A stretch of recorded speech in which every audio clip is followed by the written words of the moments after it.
ये वीडियो केवल मनोरंजन हेतु है। हम किसी भी अंधविश्वास का समर्थन नहीं करते। इस वीडियो का क्रेडिट बेस्ट हिंदी कहानियन को जाता है।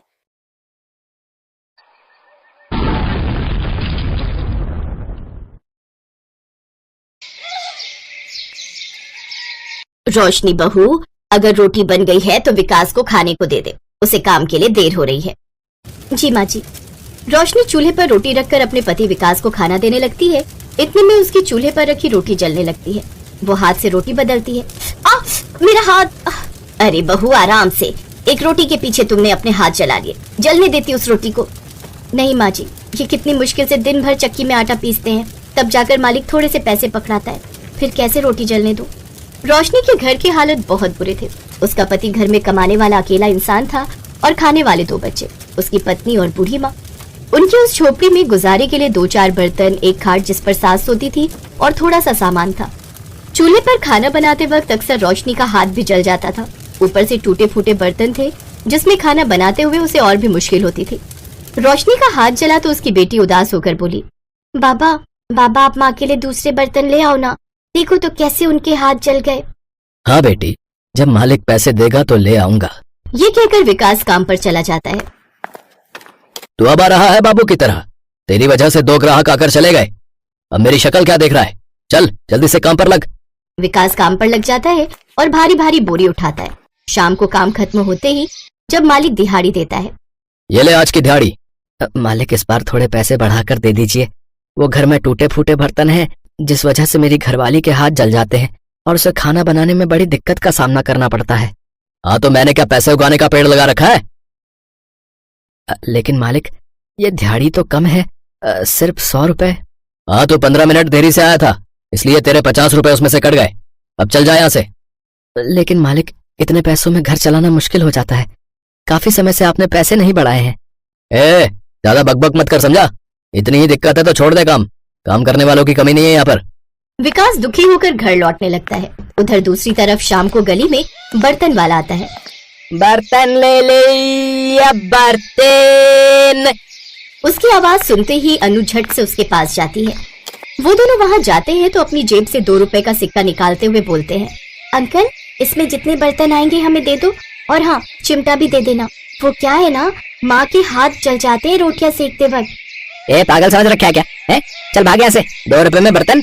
वो आदमी उसे जोर से धक्का देकर नीचे गिरा देता है। तूने मेरी बहन को धक्का क्यों दिया? अच्छा तो ले, तुझे भी दे दिया, क्या कर लेगा बोल? वो दोनों बच्चे रोने लगते हैं। बर्तन वाला वहाँ से चला जाता है।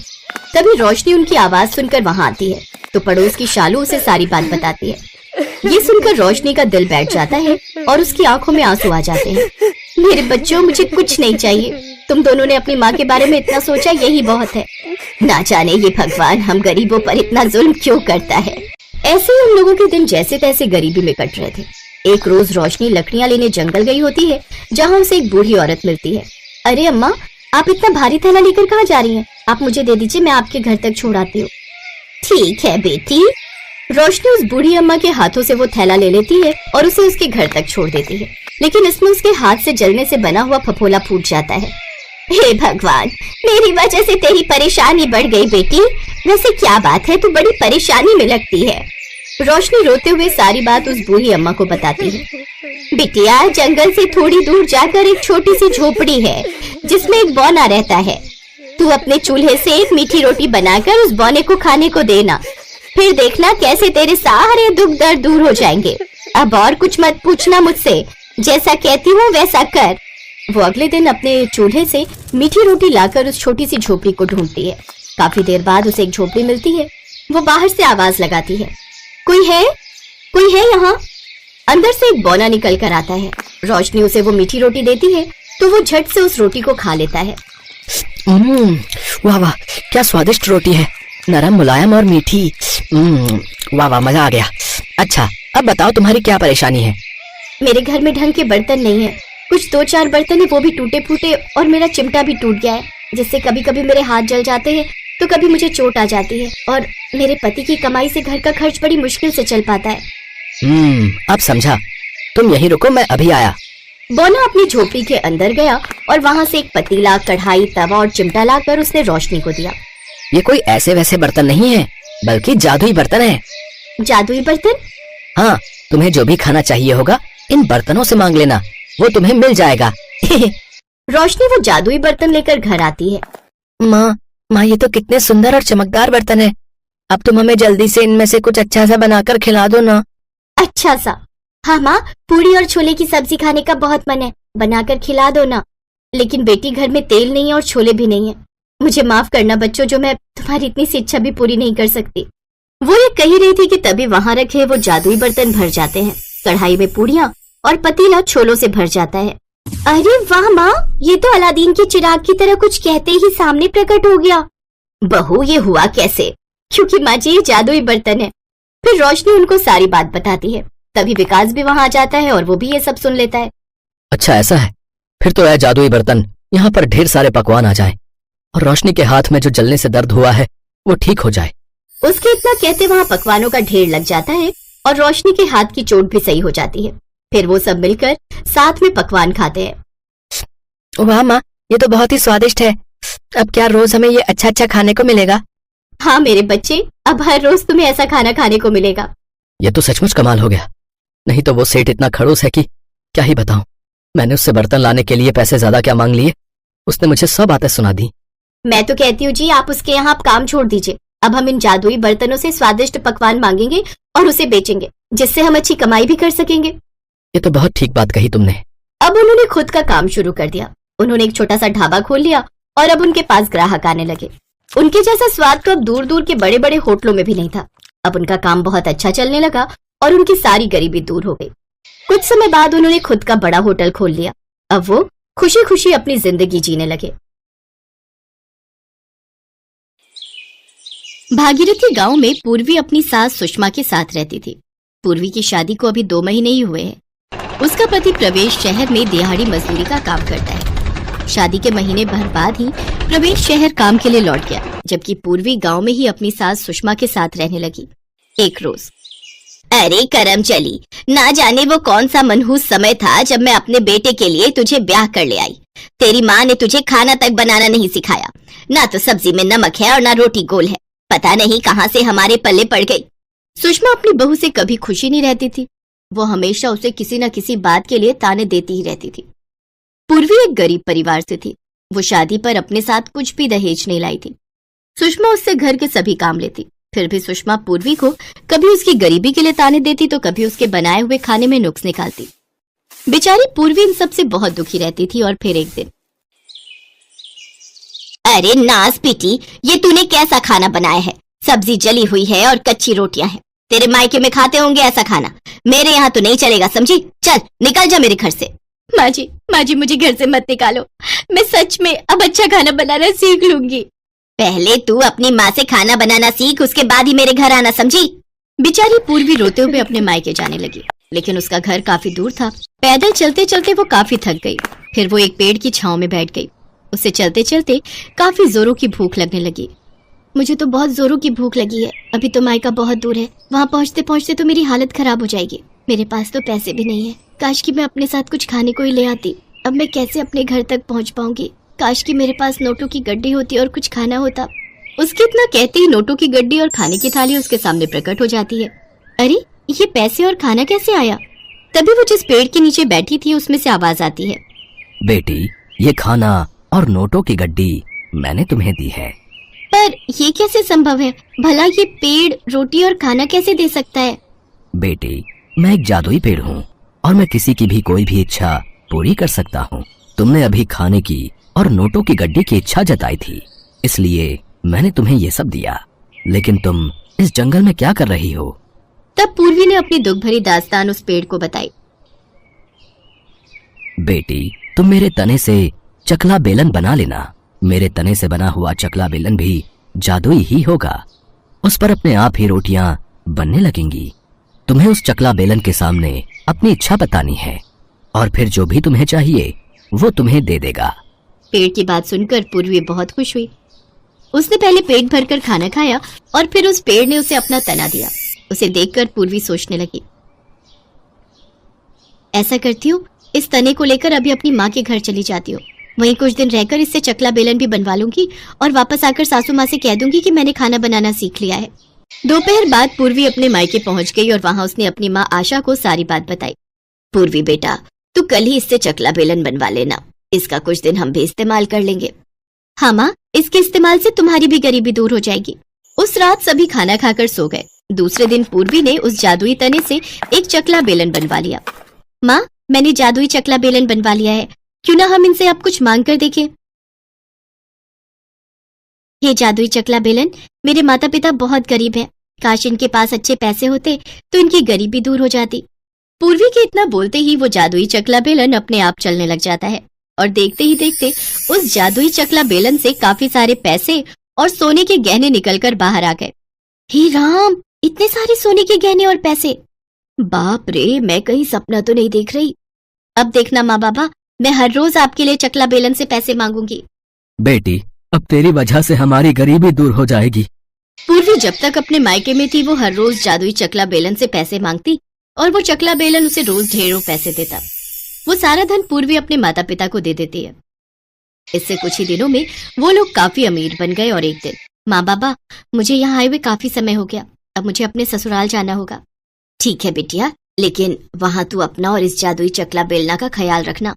पूर्वी के माँ बाप ने उसे काफी सारे कपड़े, सामान और गहने देकर विदा किया। अपने साथ सारा सामान लेकर पूर्वी अपने ससुराल पहुंची। आ गई महारानी, इतने दिनों से अपने मायके में पड़ी हुई थी, अच्छे से खाना बनाना सिखाया तेरी माँ ने या नहीं? आप चिंता मत करिए माँ जी, अब मैं सब काम अच्छे से सीख गई हूँ। मैं अच्छी सब्जी और जो रोटी बनाना भी सीख के आई हूँ। ठीक है, अब इस थैले में क्या है? जी, वो माँ बाबा ने आपके लिए कुछ कपड़े और सामान भेजा है। सुषमा वो कपड़े और गहने देखकर चौंक गई। इतने महंगे कपड़े और गहने? तुम्हारे उन गरीब माँ बाप के पास इतना महंगा सामान खरीदने के लिए पैसे कहाँ से आए? तभी सुषमा की नजर थैले में रखे चकला बेलन पर गई। चकला बेलन? ससुराल का चकला बेलन पसंद नहीं आया क्या, जो मायके से उठाकर इसे भी ले आई है? माँ जी, मैंने इसी चकला बेलन पर गोल रोटियां बनानी सीखी हैं, इसलिए इसे अपने साथ ही ले आई। अच्छा चल ठीक है, अब इसे रख दे और जल्दी से खाना बना, मुझे बहुत भूख लगी है। हाँ, सफर से इतना थक कर आई हूँ, अब मुझसे खाना नहीं बनाया जाएगा। ऐसा करती हूँ, आज चकला बेलन से ही खाना मांग लेती हूँ। पूर्वी किचन में जाती है और चकला बेलन को अपने सामने रखकर कहती है, काश मेरे सामने ढेर सारा स्वादिष्ट खाना आ जाए। पूर्वी के ये सोचते ही उसके सामने ढेर सारा स्वादिष्ट खाना आ जाता है। ये देखकर पूर्वी बहुत खुश हुई। वो जल्दी से सुषमा के पास गई। माँ जी, चलिए खाना तैयार है, आप चलकर खाना खा लीजिए। इतनी जल्दी खाना? अरे खिचड़ी या दलिया ही बना दिया क्या? आप खुद ही चलकर देख लीजिए। सुषमा रसोई घर में जाती है तो वहाँ ढेर सारे पकवान देखकर पूर्वी से कहती है, इतनी जल्दी इतना सारा खाना? तूने कैसे बना लिया? अरे अपनी माँ के घर से खाना बनाना सीख कर आई है या कोई जादू टोना? माँ जी, मैंने खाना बनाना सीख लिया है, अब मैं जल्दी जल्दी खाना बना लेती हूँ। सुषमा को अपनी आंखों पर बिल्कुल भी विश्वास नहीं हो रहा था, लेकिन उस दिन उसने भरपेट खाना खाया और फिर पूर्वी से बोली, बहू खाना तो तूने बहुत ही अच्छा बनाया है, चलो घर से निकालने का कुछ फायदा तो हुआ कि तूने अच्छा खाना बनाना सीख लिया। फायदे तो मुझे बहुत हुए सासू माँ। इस तरह पूर्वी अपने जादुई चकला बेलन से जब भी खाना मांगती उसके सामने झट से खाना बनकर आ जाता। ऐसे ही कुछ दिन बीत गए और फिर एक दिन प्रवेश वापस अपने गांव आया। क्या बात है जी, जब से आप आए हैं दुखी लग रहे हैं। क्या बताऊं पूर्वी, शहर से आते वक्त सोचा था कि तुम्हारे और माँ के लिए कुछ कपड़े और कुछ सामान ले लूंगा, लेकिन सच कहूँ तो जो भी मजदूरी मुझे मिलती है उसमें तो मेरा किराया, खाने पीने का खर्चा, साथ में तुम लोगों के लिए जो खर्चा भेजता हूँ वही निकल पाता है। उसके बाद तो बचत के नाम पर कुछ भी नहीं बचता। आप परेशान मत होइए जी, अब हमें पैसों की कोई परेशानी नहीं होगी और अब से आपको मजदूरी करने की भी जरूरत नहीं पड़ेगी। ये तुम कैसी बातें कर रही हो पूर्वी? अगर शहर जाकर मजदूरी नहीं करूंगा तो तुम्हारा और माँ का गुजारा कैसे चलेगा, घर खर्च कैसे चलेगा? पूर्वी ने प्रवेश को जादुई चकला बेलन की सब बात बता दी, साथ ही उसको ढेर सारे पैसे भी निकाल कर दिए। और ये सब करते हुए उसकी सास सुषमा ने उसको देख लिया। ओह, तो ये राज है इस जादुई चकला बेलन का, इसके इस्तेमाल से ही पूर्वी इतना बढ़िया खाना बना रही थी, साथ ही ये तो ढेरों पैसे भी देता है। मुझे जल्द ही इस जादुई चकला बेलन को चुराना होगा।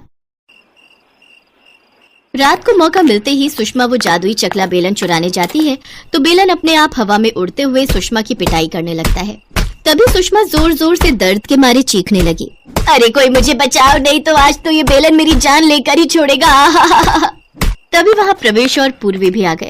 ये नजारा देख पूर्वी ने अपने मन में कहा, हे बेलन, माँ जी की और अच्छे से धुनाई कर। बस फिर क्या था, सुषमा की अच्छे से धुनाई होने लगी। और पिटते पिटते सुषमा बेहोश हो गई। पूर्वी, जल्दी से इस बेलन को रोको, नहीं तो आज माँ मर जाएगी। फिर पूर्वी ने अपने मन में कहा, हे बेलन रुक जा। प्रवेश और पूर्वी ने सुषमा की मरहम पट्टी की। इस हादसे के बाद सुषमा को सबक मिल चुका था। साथ ही उसने कसम खाई कि वो चकला बेलन को कभी हाथ नहीं लगाएगी। ये लो भैया, पूरे 12 किलो गेहूं है, अच्छे से पीस देना। हाँ ठीक है, शाम को आकर ले जाना। अच्छा, कितने पैसे बताए तुमने? 12 किलो गेहूं के 120 रुपए होंगे। हे राम, इतना महंगा? क्या भाभी, 1 किलो गेहूं के मैं बस 10 रुपए ले रहा हूँ। अब सारा दिन चक्की चलाकर मेहनत भी तो करूंगा ना। अच्छा चलो ठीक है, लेकिन मुझे शाम तक ही चाहिए। हाँ, मेरे घर कुछ मेहमान आ रहे हैं। ठीक है भाभी, आप फिक्र ना करो, हो जाएगा। भरतपुर नामक गांव में सुरेश नाम का एक गरीब व्यक्ति रहता था। वो दिन भर हाथ से चक्की चलाकर आटा पीसता, तब जाकर उसके घर का चूल्हा जलता। घर में उसकी पत्नी उमा और 5 साल की बेटी मोनी थी। उसकी पत्नी उमा हमेशा उसे गरीबी के ताने दिया करती थी। बस सारी जिंदगी चक्की चलाते रहना, और कुछ काम तो तुम्हें आता ही नहीं। अरे जब पति काम से थका हारा घर लौटता है तो उसकी बीवी को उसे चाय पानी के लिए पूछना चाहिए, ना कि आते ही चिकचिकबाजी शुरू कर देनी चाहिए। आए बड़े जैसे कि कोई अंबानी हो ना, जो नोटों की गड्डी लाकर मुझे दे रहे हो। 3 दिन से चावल खाने का मन है मेरा, लेकिन पति आटा चक्की चलाने वाला क्या मिला, मानो चावल से तो रिश्ता ही छूट गया मेरा। बाबा ये लो पानी। ला मेरी बिटिया, जुग जुग जियो। सुरेश के घर ये रोज का काम था। उसकी पत्नी हमेशा पैसों के लिए उसको ताने देती। एक दिन सुरेश बड़ी मेहनत से आटा पीस रहा होता है कि तभी एक तेज आंधी तूफान आता है और उसका सारा आटा अपने साथ हवा में उड़ाकर ले जाता है। ए आंधी, रुक रुक रुक रुक जरा, तुझे तो मैं बताता हूँ। सुरेश उस आंधी के बवंडर के पीछे पीछे दौड़ने लगा। कुछ देर बाद वो बवंडर एक पर्वत पर आकर रुक गया। ए आंधी, मेरा आटा मुझे लौटा दे, मैं अपने ग्राहकों को क्या जवाब दूंगा, मुझ गरीब को क्यों परेशान कर रही है। तभी उस आंधी में से एक औरत का चेहरा नजर आने लगा। लेकिन आटा तो सारा उड़ गया। मुझे नहीं पता, तू कुछ भी कर, लेकिन वो आटा तू मुझे जल्द से जल्द लौटा दे। वो आटा तो मैं तुम्हें अब नहीं लौटा सकती, लेकिन मेरे पास तुम्हें देने के लिए कुछ है। तभी उस घूमते हुए आंधी के बवंडर से एक पीतल का टिफिन बाहर निकला। अरे ये क्या है? ये एक जादुई टिफिन है। इससे तुम जो भी मांगोगे वो तुम्हें मिल जाएगा। ये तुम्हारी सभी मांगे पूरी करेगा, लेकिन इसके लिए तुम्हें पहले ये मंत्र बोलना होगा।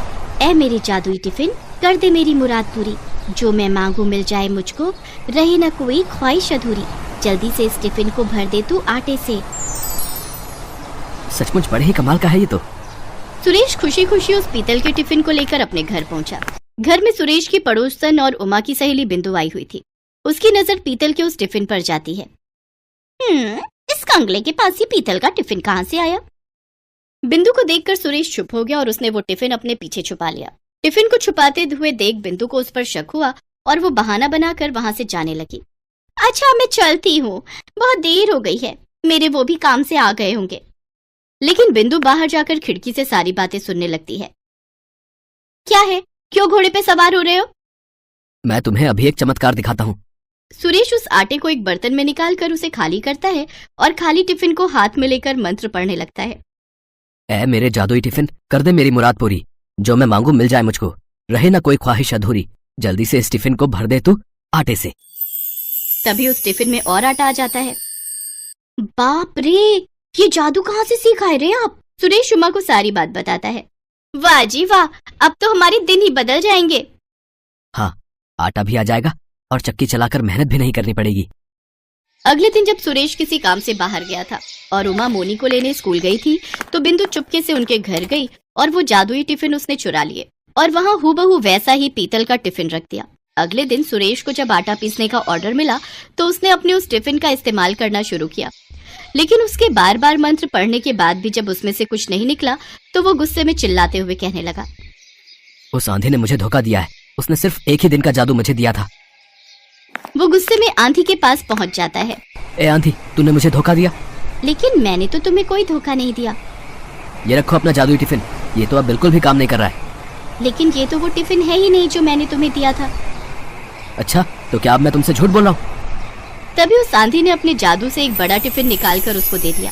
ये बड़ा जादुई टिफिन है, तुम इसमें जितना चाहो उतना आटा मांग सकते हो, लेकिन इसको इस्तेमाल करते वक्त तुम्हें ये मंत्र पढ़ना है। ऐ मेरे बड़े जादुई टिफिन, कर दे मेरी मुराद पूरी। जो मैं मांगू मिल जाए मुझको, रहे ना कोई ख्वाहिश अधूरी, जल्दी से इस बड़े टिफिन को भर दे तू आटे से। तभी वो बड़ा सा टिफिन आटे से भर जाता है। सुरेश उस भरे हुए बड़े टिफिन को सर पर उठाकर घर लौट आता है। बिंदु उसे आते हुए देख लेती है। हैं? इतना बड़ा टिफिन? लगता है ये भी पूरा आटे से भरा हुआ है। अब तो मुझे इसे भी चुराना ही होगा। घर आकर सुरेश उमा को फिर से सारी बात बताता है। सच में जी, ये तो बहुत बड़ा टिफिन है, अब तो हमारी कमाई खूब होगी। हाँ उमा, जितना पहले मैं महीने भर में जाकर कमाता था उतना अब मैं एक दिन में कमाऊंगा और मैं खुद का आटे का बड़ा सा गोदाम खोलूंगा। हाय, मुझे तो अभी से ही सोच सोच कर खुशी हो रही है। तनी एक बार हमको भी तो जादू दिखाओ ना। सुरेश ने उस बड़े टिफिन के आटे को कनस्तर में डाला और मंत्र पढ़ने लगा।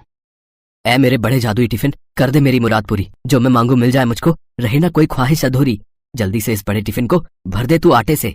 तभी वो बड़ा टिफिन आटे से पूरा भर जाता है और एक बार फिर बिंदु खिड़की से झांक कर ये सब देख लेती है। हाय रे, मर जावा, इतना सारा आटा जी। चलो इसे अभी लाला को बेच आते हैं और इससे जो पैसे मिलेंगे उससे हम चावल और मुर्गी खरीद कर लाते हैं। मेरा बड़ा मन कर रहा है रसेदार मुर्गी और भात खाने का। तो चलो फिर, देरी किस बात की।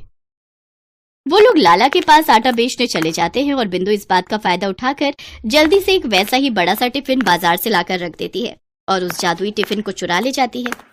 अगली सुबह सुरेश उस बड़े टिफिन को लेकर अपने काम पर पहुंचा और उससे एक बार फिर आटा मांगने लगा। वो काफी देर तक मंत्र पढ़ता रहा। ऐ मेरे बड़े जादुई टिफिन, कर दे मेरी मुराद पूरी, जो मैं मांगू मिल जाए मुझको, रहे ना कोई ख्वाहिश अधूरी, जल्दी से इस बड़े टिफिन को भर दे तू आटे से। लेकिन लाख कोशिशों के बाद भी जब आटा नहीं निकला तो वो गुस्से में तमतमाता हुआ फिर से आंधी के पास पहुंचा। जादुई आंधी, तुमने एक बार फिर मुझे धोखा दिया। नहीं, मैंने तुम्हें कोई धोखा नहीं दिया। झूठ, एकदम झूठ। तुम जब भी मुझे कोई जादुई टिफिन देती हो तो उसका जादू एक दिन के बाद ही खत्म हो जाता है। ये कैसे हो सकता है? आंधी ने जब उस बड़े टिफिन को देखा तो वो समझ गई कि ये वो जादुई टिफिन नहीं है। इस बार मैं तुम्हें एक ऐसी चीज दूंगी जिससे तुम्हें समझ आ जाएगा कि मैंने तुम्हें धोखा नहीं दिया। आंधी अपने जादू से एक डंडा निकालकर सुरेश को देती है। लेकिन इस डंडे का भला मैं क्या करूंगा? इसको तुम ले जाकर अपने घर पर रख देना और जब तुम्हें वो चोर मिल जाए तो उससे कहना, ऐ मेरे जादुई डंडे, दिखा दे तू अपना कमाल, जो भी आए तुझे चुराने उसका तू कर दे धमाल। सुरेश एक बार फिर उस जादुई डंडे को लेकर घर आया और एक बार फिर बिंदु ने उसे देख लिया। जरूर इस डंडे में भी कोई जादू छिपा होगा, अब किसी तरह इसे भी चुरा लेती हूँ। अगले दिन मोनी जब स्कूल गई हुई थी तो सुरेश और उमा ने घर से बाहर जाने का नाटक किया और दरवाजा खुला छोड़कर चले गए। इस बाट में बैठी बिंदु जल्दी से उनके घर के अंदर जाती है और उस डंडे को चुराने की कोशिश करती है। लगता है सभी बाहर गए हैं। जैसे ही बिंदु ने उस डंडे को हाथ लगाया तभी सुरेश और उमा वहां आ गए और सुरेश ने मंत्र पढ़ना शुरू किया। ऐ मेरे जादुई डंडे, दिखा दे तू अपना कमाल, जो भी आए तुझे चुराने उसका तो कर दे धमाल। तभी वो डंडा बिंदु को पीटने लगा। अरे रे, मर गई रे, मर गई। हाय दया, कोई मुझे बचा लो। हा, आई बड़ी सहेली होकर अपनी सहेली के घर चोरी करती है। हाँ, जल्दी से हमें हमारे जादुई टिफिन लौटा दो, नहीं तो इस डंडे की पिटाई से आज तुम यहीं मर जाओगी। हाँ, अभी लाती हूँ। जब तक बिंदु ने सुरेश को उसकी अमानत नहीं लौटाई तब तक उस डंडे ने उसकी पिटाई जारी रखी। बिंदु दौड़कर अपने घर गई और वो दोनों जादुई टिफिन लाकर सुरेश को दे दिए।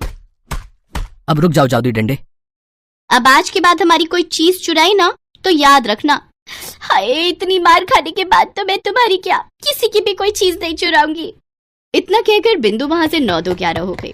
अब बड़े और छोटे जादुई टिफिन की मदद से सुरेश आटा निकाल कर बेचता रहा। आज के बाद उसे चक्की चलाने की जरूरत ही नहीं पड़ी। हेलो दोस्तों, कैसे हैं आप सब? हमारी कहानियाँ देखने के लिए हमारे चैनल को सब्सक्राइब कीजिए और हाँ, बेल आइकॉन पर क्लिक करना मत भूलिएगा।